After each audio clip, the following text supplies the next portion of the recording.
Solo gracia. Otra vez más recordamos Efesios 2, 8, 9, porque por gracia sois salvos por medio de la fe, y esto no de vosotros, pues es don de Dios, no por obras, para que nadie se gloríe. Romanos 11, 6 va en la misma dirección y nos dice, y si por gracia, ya no es por obras. De otra manera, la gracia ya no es gracia. Y si es por obras, ya no es gracia. De otra manera, la obra ya no es obra. O sea, son mutuamente excluyentes. O es gracia o es obra. Pero no pueden ser gracia y obra juntas. Está claro en el texto. Solo gracia. Me siento como Wesley en su himno a Dios. Oh, que tuviera lenguas 1000 para poder cantar las glorias de mi Dios y Rey y sus triunfos alabar. Porque de verdad, hermanos, todo es gracia y todo es por gracia. Sin embargo, aprovechamos este mes para hablar cada domingo de algo puntual y distintivo del cristianismo bíblico e histórico. Por ello, abordamos solo Escritura y reconocemos que Dios ha querido revelarse a nosotros en la persona de su Hijo por medio de las Escrituras y que allí nos revela su perfecta y santa voluntad. Es la palabra de Dios. Las Sagradas Escrituras nos revelan la gloria de Dios en Cristo. Aprendemos que nuestra salvación fue lograda solo por Cristo, el Cristo histórico, que solo su vida sin pecado y su expiación vicaria son suficientes para nuestra salvación. Además, somos justificados gratuitamente y reconciliados con el Padre por la obra de Cristo solamente, lo que vimos el domingo pasado. Y que esta justificación y reconciliación es recibida por la fe sola, fe en Cristo y su obra, donde la justicia de Cristo, su perfecta justicia, es necesaria para ser aceptos ante Dios. Ella nos es imputada, es puesta en nuestra cuenta, a nuestro favor, por Dios, quien nos reconcilia en Cristo. Ante este cúmulo de verdades sublimes, nos postramos en adoración reverente y reconocemos con el gran apóstol Pablo allí en Romanos capítulo 11, el versículo 33, cuando él, luego de ver toda la grandiosidad de la obra de Cristo, de la obra de Dios, el despliegue de su gracia para con una humanidad que es pecadora, que es enemiga de él, que lo rechaza, cuando él ve todo esto, él exclama: oh, profundidad de la riqueza, de la sabiduría y de la ciencia de Dios, cuán insondables son sus juicios e inescrutables sus caminos. ¿Merecemos algo de esto? ¿Puede alguien en su sano juicio negar que nada de esto o que todo esto es inmerecido? Pues, por extraño que parezca, era la idea predominante en tiempos anteriores a la Reforma del siglo XVI. Cuando la cristiandad dejó las Escrituras, se volvieron a las fábulas. ¿Por qué algunos llamados cristianos creen cosas tan ridículas y fantasiosas? Porque dejaron las Escrituras y fueron y son arrastrados por doctrinas erróneas. Habiendo dejado las Escrituras, también se fuma a Cristo, porque Él habla y gobierna su iglesia por medio de las Escrituras. Una cristiandad sin Cristo. Vaya paradoja. ¿Qué es lo que hace? Se vuelve a los ídolos, a quienes hacen mediadores ante Dios. Estos mediadores hacen sus propias demandas, y aunque nombren a Cristo algunos de ellos, lo que hacen en verdad es desviar al rebaño de la verdad. Tal es así que fue necesario que los reformadores declararan solo por gracia. Es decir, la salvación es únicamente por la gracia de Dios. Ellos, y nosotros con ellos, sostenemos que los creyentes no traen ni tienen ningún mérito propio delante de Dios, ante quien compareceremos. Recuerda, el domingo pasado hablamos de Hebreos 9:27, porque está establecido para los hombres que mueren una sola vez y después de esto el juicio. No tenemos ningún mérito, ni traemos ningún mérito, sino que descansamos exclusivamente sobre la misericordia y la gracia de Dios. ¿Compareceremos ante Dios? Sí, pero el creyente descansa en la misericordia y en la gracia de Dios para comparecer ante Él. Mérito es aquello que se gana o se merece. Por lo tanto, es algo que se debe. En los trabajos, a veces, cuando se quiere ascender a alguien, de repente se dice, bueno, no, sí, hizo méritos. O sea, como que estamos obligados a elevarlo a una posición mayor porque hizo méritos. Y si no se recibe el mérito distinto, el mérito debido, ¿qué es lo que ocurre? Se comete una injusticia. Entonces en los mismos trabajos escuchamos, pero es injusto, mira aquí impusieron, esta persona de acá, ella sí hizo mérito, pero nada. Entonces es una situación injusta. Si no se da el mérito debido, si no se retribuye el mérito, se procede en una injusticia. En el catolicismo romano se habla de mérito en tres maneras. Pero dicho esto, quiero que recuerden lo siguiente.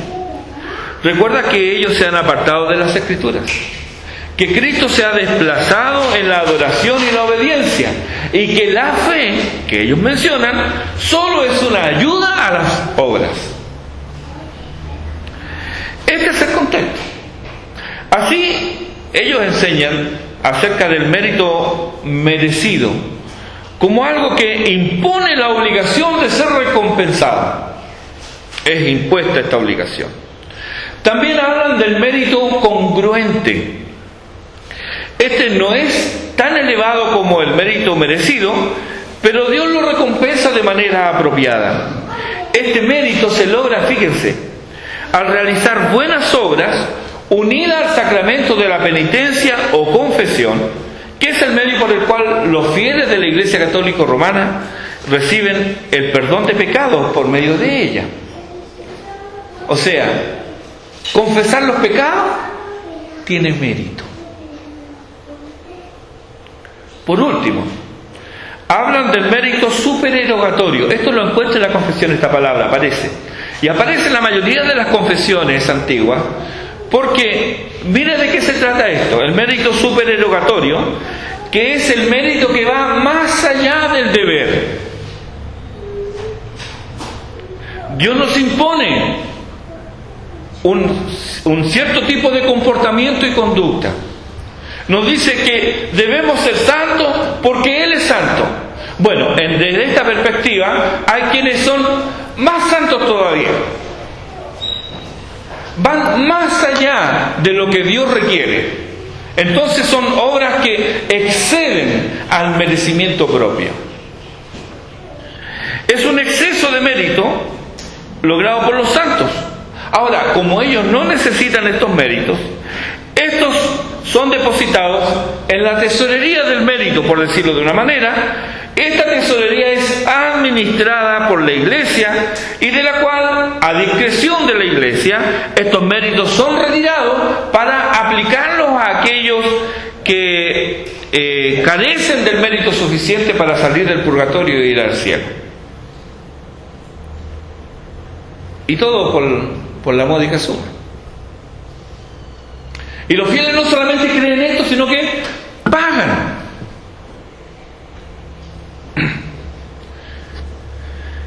Los reformadores protestaron contra este abuso. Ellos declararon que el único mérito disponible para los hombres es el mérito de Cristo. Y estos méritos nos son aplicados por gracia y por medio de la gracia y solo por la fe. La gracia es el favor inmerecido o desmerecido de Dios. Es una acción o disposición de Dios hacia nosotros, nunca es algo que almacenamos nosotros. Los teólogos antiguos explicaron que la gracia es como el buen placer y amor gratuito de Dios, por el cual Él nos escoge, llama, justifica y adopta, de acuerdo a Efesios 1. Ahora bien, si solo Escritura es nuestra premisa, y si las Escrituras nos declaran que Él nos escoge, que Él nos llama, que Él nos justifica, que Él nos adopta como hijos suyos, ¿dónde está la cooperación del hombre con la gracia que le es otorgada?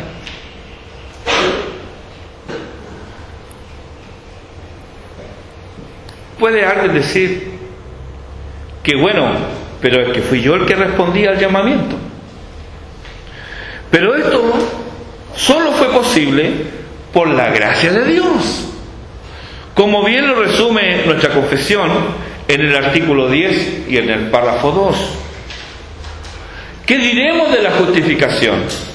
Nuestra confesión también nos auxilia al decirnos en su artículo 11, en el párrafo 3, que ella es solo por la libre gracia. Somos justificados solo por la libre gracia. La adopción es evidente que es una gracia. De hecho, la confesión, en su artículo 12, el párrafo 1, habla de la gracia de la adopción, porque nadie está obligado a adoptar, menos Dios. Entonces es una gracia.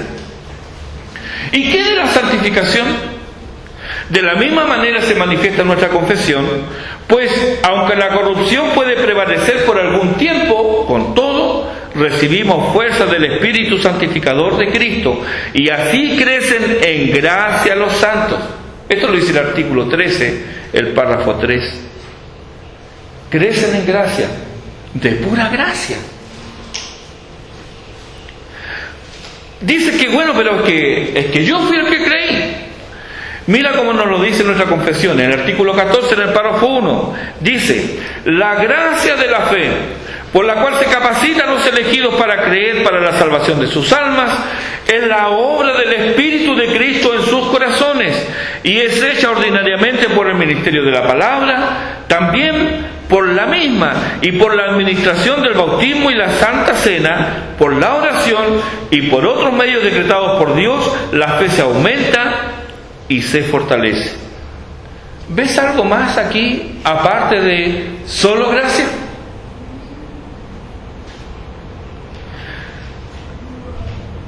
Tenemos entonces que responder al llamamiento, ser justificados, ser adoptados, el proceso de santificación, el creer, todas son obras de gracia.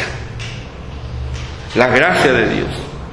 Algunos argumentan que puesto que Dios manda a los hombres que se arrepientan, es algo que ellos hacen y deben hacer. Es la obra de ellos. Eso dice. Pero no te equivoques si piensas así, porque aún el arrepentimiento lo da Dios.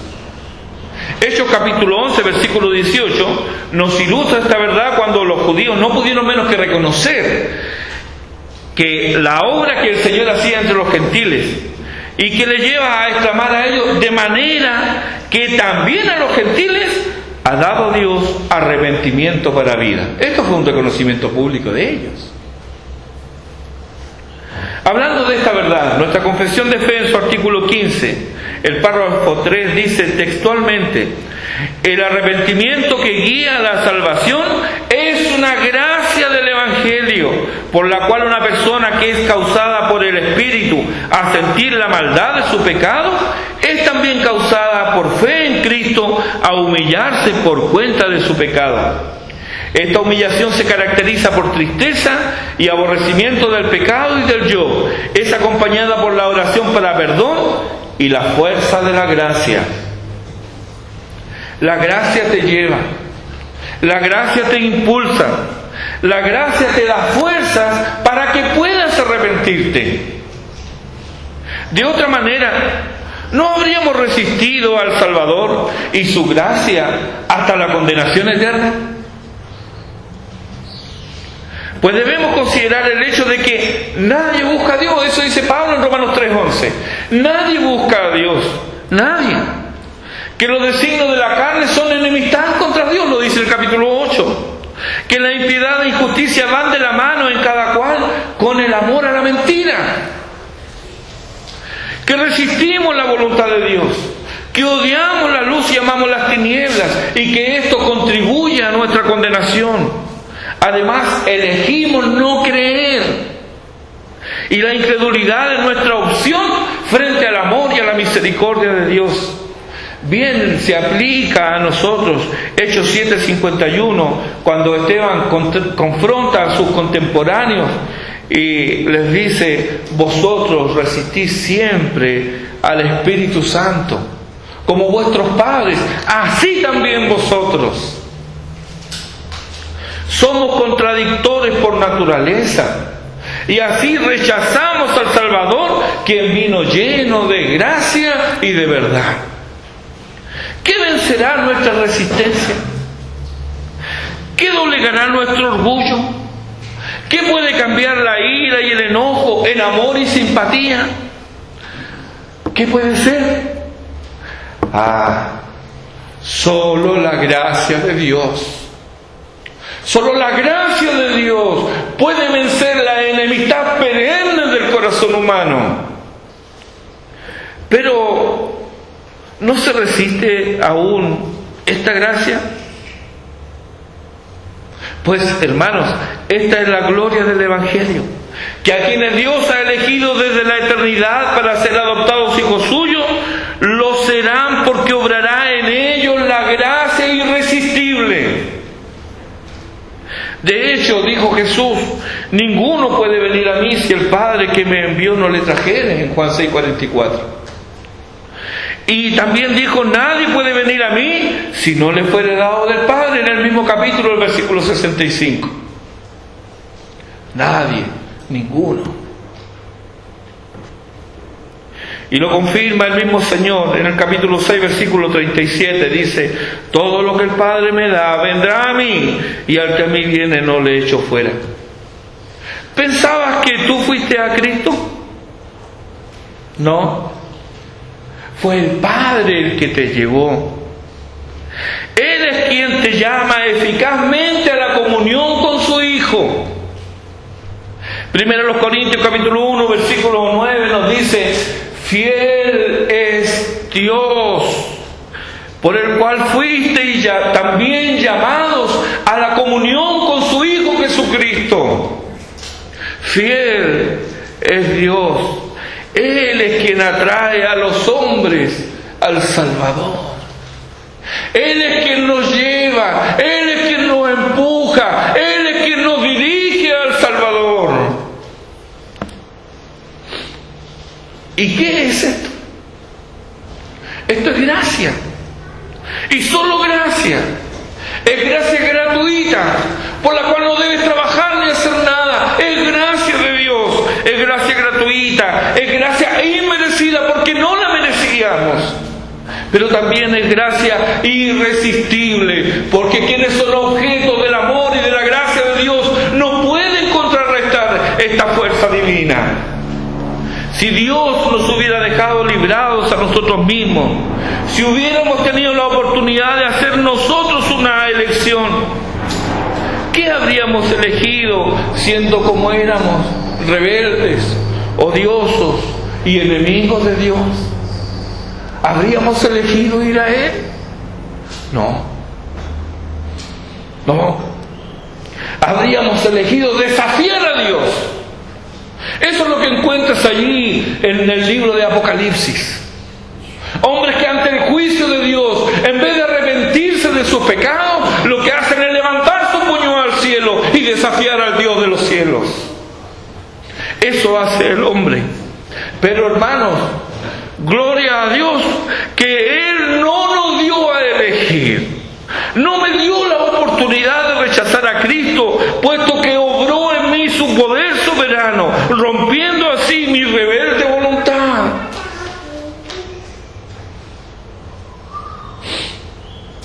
Él no tuvo que rogarme. Yo era rebelde gracia venció esa oposición natural que había en mi vida. Me llamó cuando no debía ser llamado. Me tomó cuando no debía ser tomado.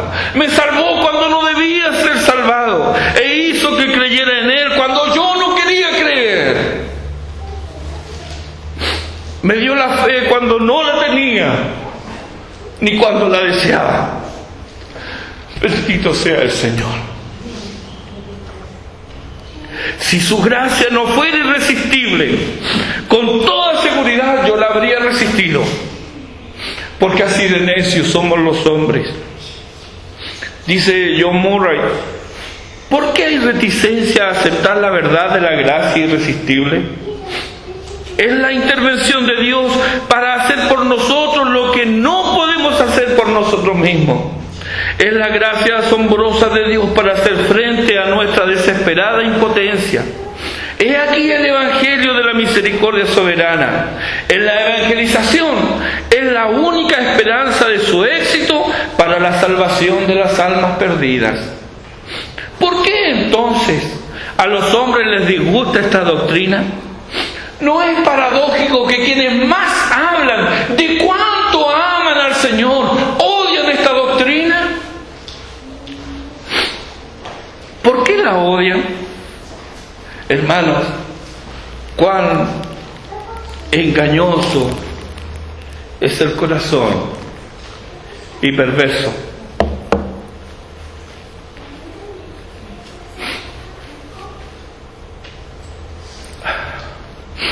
Los hombres odian esta doctrina no porque no sea bíblica, sino porque deja al hombre desprovisto de nada para gloriarse. Porque el creyente no puede jactarse de una decisión que hizo para servir a Dios, porque sabe que Dios hizo esa decisión por él. Y también sabe que lo único que le toca hacer es postrarse de rodillas y decir: Señor, tú me has salvado. No sé por qué, porque soy un miserable, soy inútil y no tengo ningún valor. Solo sé que tú me has salvado. Gracias, Señor.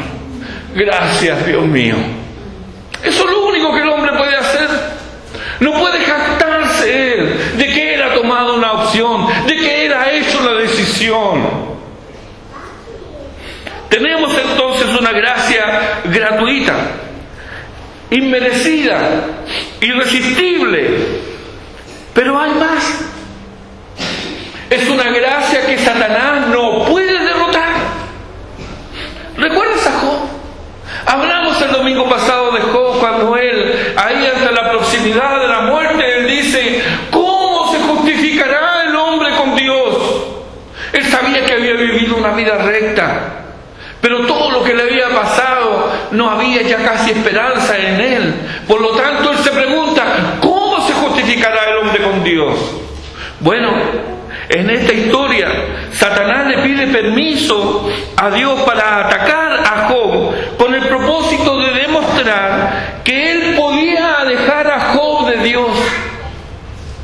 Así, en un solo día, y nota esto, en un solo día, el día malo que habla Pablo a los Efesios, en un solo día, Job perdió sus bienes, perdió sus hijos, perdió su salud y hasta su propia esposa le despreció.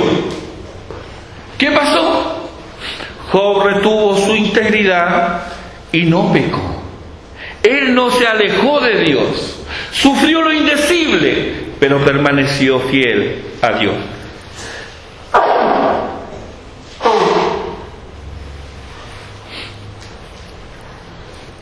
Porque lo que Satanás no consideraba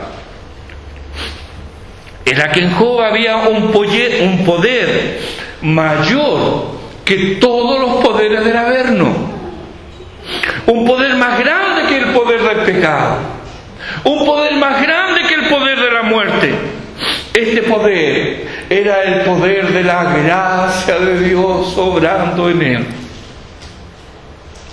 La gracia de Dios no puede ser derrotada por ni por todos los poderes de las tinieblas. En nosotros mismos somos débiles, pero como dijo Pablo, cuando soy débil, entonces soy fuerte. ¿Por qué? Porque la gracia de Dios obra en mí. Y podemos decir como Él, por la gracia de Dios soy lo que soy. Por la gracia de Dios nos mantenemos en pie. Porque su gracia no ha sido en vano para conmigo. Por último, la gracia de Dios gratuita, inmerecida, irresistible y perseverante, también es victoriosa, porque la tentación tampoco puede derrotarla. ¿Recuerda la tentación a la que fue sometido el Señor? ¿La recuerda? Bueno, dirás, pero el Señor. Y claro, el Señor. Pero Él enfrentó al tentador con las mismas armas que nos ha dejado a nosotros. ¿Cuáles son? La palabra de Dios y el Espíritu Santo.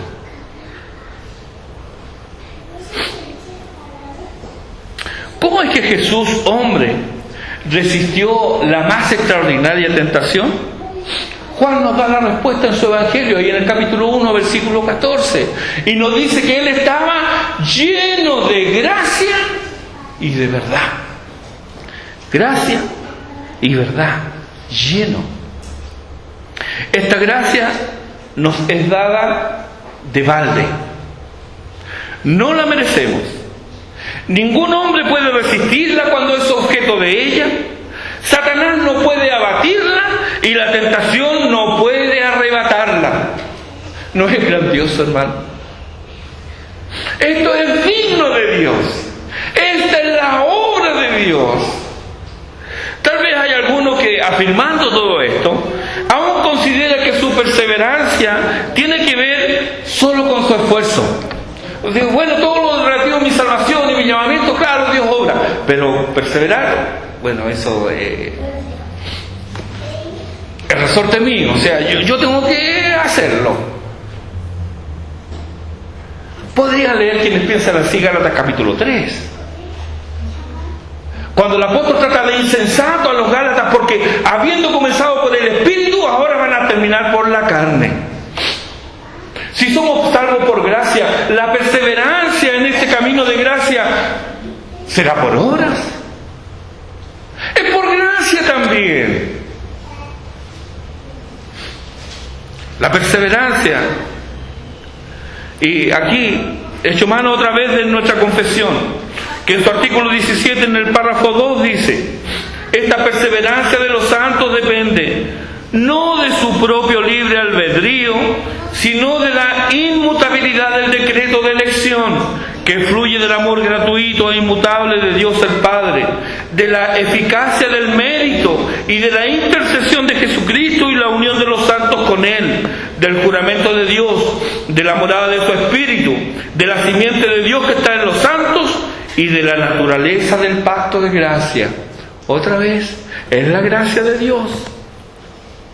Amados hermanos, habiendo sido rescatados de las tinieblas y traídos a la luz, habiendo sido liberados de la esclavitud del pecado y traídos a la libertad gloriosa de los hijos de Dios, ¿no nos convertiremos entonces en colaboradores juntamente con Dios? No de nuestra salvación, sino en la proclamación del Evangelio. Dios provee la gracia, Dios provee la capacidad, Dios provee las fuerzas, y con esa gracia, con esa capacidad, con esa fuerza, debemos obrar los propósitos de Dios en nuestras vidas. Dijimos al principio que todo es gracia y todo es por gracia, y confío en que hemos visto esta relación. Hemos visto esto en relación con nuestra salvación, de tal manera que nuestros corazones sienten esa gratitud, rebosan gratitud por este Dios clemente y benigno. Es lo que me pasa a mí al reflexionar sobre estas cosas. Hay gratitud en mi corazón. Sin embargo, no quisiera dejar pasar esta oportunidad para denunciar lo que veo como la consecuencia lógica de tener ideas dualistas respecto de la vida. ¿Qué es esto? El dualismo es una enseñanza antigua que dice que las cosas espirituales son las del espíritu, no tienen que ver con las cosas materiales que son de la carne, que la carne es material, y que todo lo que yo hago, se habla mucho de mi vida secular. Esa no es una manera de hablar bíblica. Es un concepto de que hay cosas que son espirituales y hay cosas que no lo son. Si todo lo que hacemos lo hacemos para la gloria de Dios, indudablemente que es el Espíritu de Dios quien está en esto. Pero esta manera dualista de pensar nos ha llevado a algo que quiero aquí llamar la atención. El domingo pasado vimos que todos compareceremos ante el trono de Dios. Todos. No importa si tú crees o no crees. No importa tu sistema de creencia. No importa tu religión o tu falta de religión. Todos compareceremos ante el trono de Dios. Daremos cuenta allí de los dones que hemos recibido. Ahora bien, cuando escuchamos la palabra dones, inmediatamente pensamos en la salvación y en la vida espiritual, ¿verdad? Pero te pregunto, ¿tu vida es un don de Dios? ¿Tu vida es un don de Dios? ¿Sí o no? ¿O tú mereces vivir? Porque si lo mereces, entonces Dios te debe vida. Pero es un don de Dios. Vamos a dar cuenta ante Dios de lo que hemos hecho con nuestras vidas. ¿Te das cuenta entonces cuán necesaria es la gracia para comparecer ante Dios? Piensa en todos los dones que Dios te ha dado. ¿Qué estás haciendo con tu vida? A algunos Dios les ha permitido ser padres. Están criando a sus hijos en disciplina y amonestación del Señor. ¿Cuánta gracia necesitamos? Si no aprovechamos de la gracia, vamos a malgastar los dones. Sin gracia, los esposos dejarán de amar a sus esposas. Sin gracia, las esposas con sus propias manos derribarán sus hogares. Sin gracia, no aprovecharemos el tiempo que se nos da. Dios nos bendijo con un trabajo, un hogar, salud, inteligencia. Todos estos son dones de Dios, nada de esto merecíamos. Necesitamos la gracia de Dios para glorificarle con la obra de nuestras manos y en la edificación de nuestros hogares. Necesitamos de la gracia de Dios para aprovechar la ausencia de enfermedades y la inteligencia que Dios nos dio para glorificarle con nuestras vidas. ¿O quieres glorificarle cuando estés enfermo?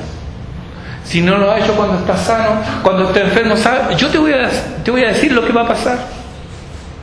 Si cuando estás sano no glorificas a Dios con tu vida y no haces uso de la gracia de Dios para vivir conforme a la voluntad de Dios, cuando estés enfermo vas a vivir quejándote y lamentándote de que no eres tan sano como fulano, como mengano, y de que si yo tuviera salud, yo haría esto y esto y aquello.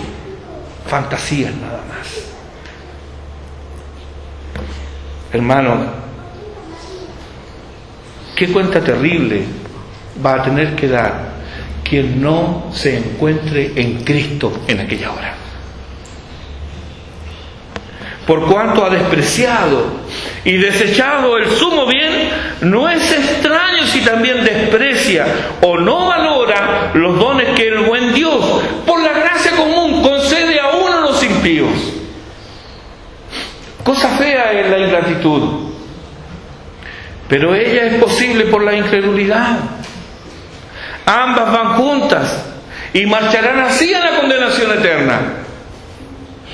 Si tú te encuentras en esta situación, ¿no clamarás hoy a Él? No te vayas de aquí sin antes rogarle a Dios que tenga misericordia de ti. Dile que se apiade de ti, que necesitas ser salvado, que estás cansado de tu vida vacía y carente de significado, que te reconcilie con Dios y con tus semejantes, que te perdone y que te haga una nueva criatura, que tú no lo puedes hacer porque tú no te puedes salvar a ti mismo, y que si te dejas así, te hundirás más y más en el abismo. Necesitas ser salvado. Bob Dylan, hoy, este año, Premio Nobel de Literatura, escribió una canción hace algunos años atrás, donde expresa cómo experimentó la gracia de Dios. Esta es su traducción al español.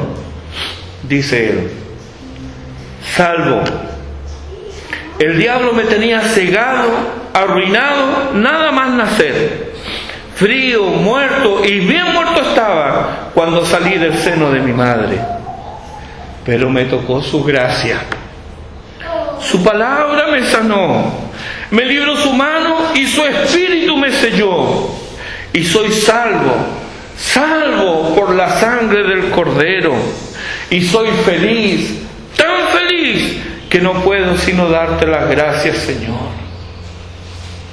Nadie vino a salvarme, nadie se atrevió. Por poco me hundo para siempre, pero por su misericordia quedé exento, no por obras, sino por fe en aquel que me llamó. Tanto tiempo me han estorbado, tanto tiempo me han frenado, pero soy salvo, salvo por la sangre del Cordero, y soy feliz, tan feliz, que no puedo sino darte las gracias, Señor. Te deseo esa felicidad, pero tú debes desear a Cristo. Acude hoy a Él y entrégale tu vida, y podrás entonces cantar con los redimidos como aquel viejo himno: oh, mi corazón rebosa de gozo, porque Dios me perdonó en su amor. Sirviéndole a Él, yo estoy dichoso, voy al cielo donde está mi Salvador. Y todo esto será de pura gracia. A Él sea la gloria.